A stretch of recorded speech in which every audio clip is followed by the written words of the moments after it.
साल 1026 का वह काला दिन, जब अफगानिस्तान से हजारों मील की दूरी तय करके महमूद गजनवी अपनी 30,000 की क्रूर सेना के साथ गुजरात के तट पर पहुंचा।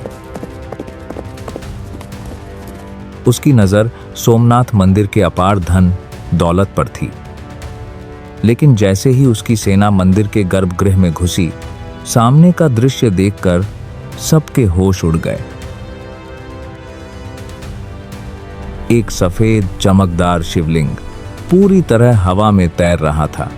न कोई रस्सी, न कोई आधार, न कोई जादू। क्या यह कोई दैवी चमत्कार था या प्राचीन भारत की वो उन्नत वैज्ञानिक विद्या जो आज भी आधुनिक विज्ञान को चुनौती देती है? मंदिर में हजारों ब्राह्मण मंत्रोच्चार कर रहे थे, लाखों श्रद्धालु भक्ति में लीन थे।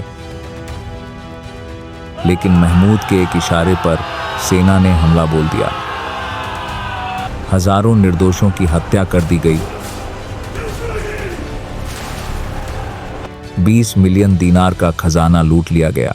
सोना, चांदी, हीरे, जवाहरात, सोने की भारी श्रृंखलाएं, आज की कीमत में अरबों रुपए। ऊंटों पर लादकर यह सब अफगानिस्तान ले जाया गया।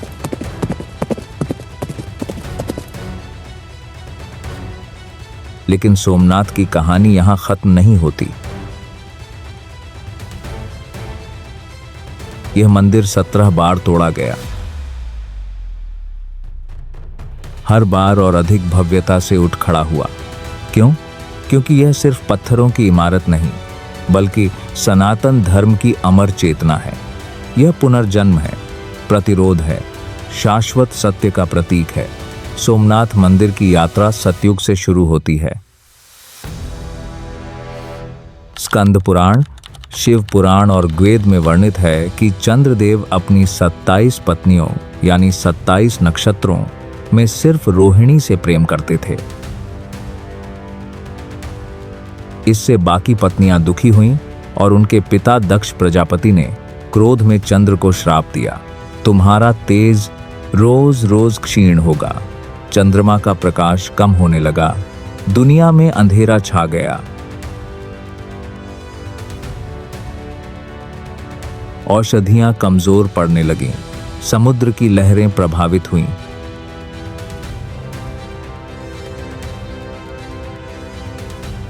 देवताओं ने ब्रह्मा से सलाह ली। ब्रह्मा ने कहा, प्रभास तीर्थ जाओ, जहां सरस्वती, हिरण और कपिला नदियां मिलती हैं, वहां शिव की तपस्या करो।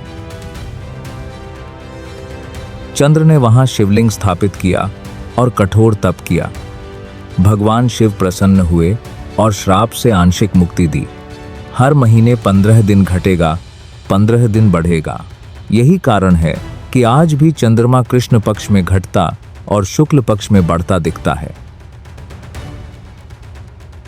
चंद्र ने वरदान मांगा, इस शिवलिंग में सदैव निवास करो।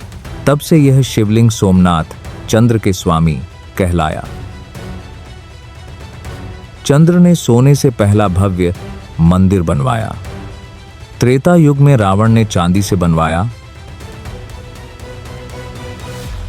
द्वापर युग में भगवान श्री कृष्ण ने चंदन की लकड़ी से।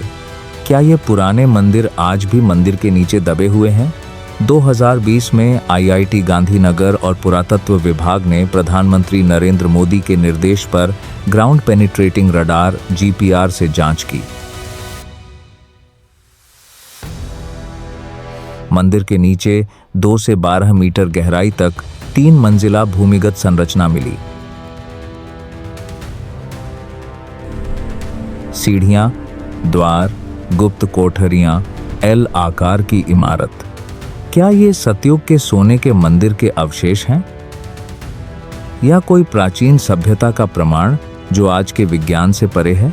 यह खोज बताती है कि सोमनाथ सिर्फ एक मंदिर नहीं, बल्कि हजारों साल पुरानी सभ्यता का जीवंत इतिहास है। अब बात उस रहस्यमयी तैरते शिवलिंग की।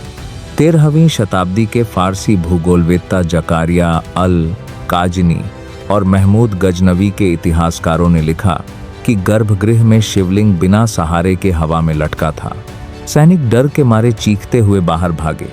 महमूद खुद अंदर गया और स्तब्ध रह गया।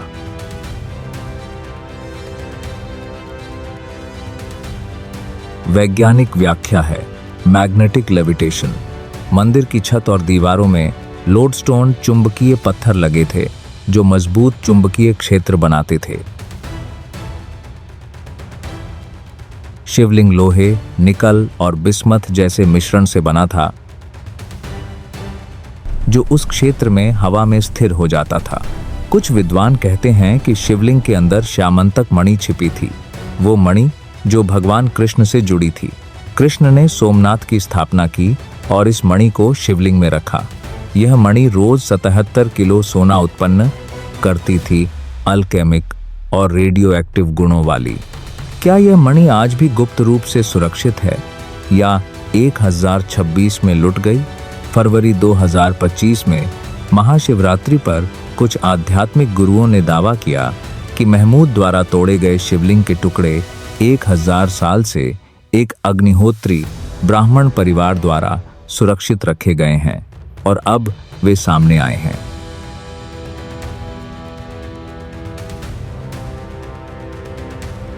महमूद गजनवी ने शिवलिंग को कुल्हाड़ी से टुकड़े टुकड़े किया।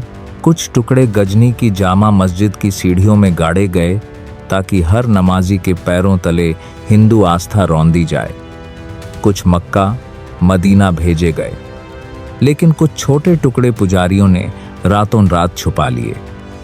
महमूद ने 5000 हिंदू रक्षकों की हत्या की,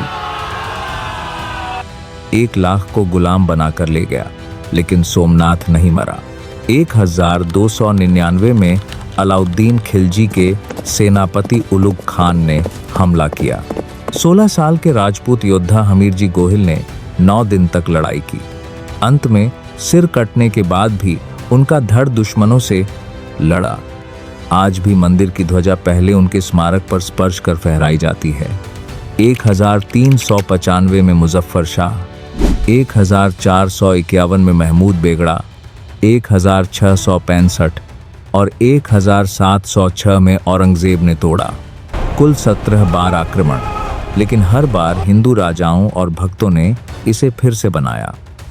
रानी अहिल्याबाई होलकर ने छोटा मंदिर बनवाया जहां पूजा जारी रही।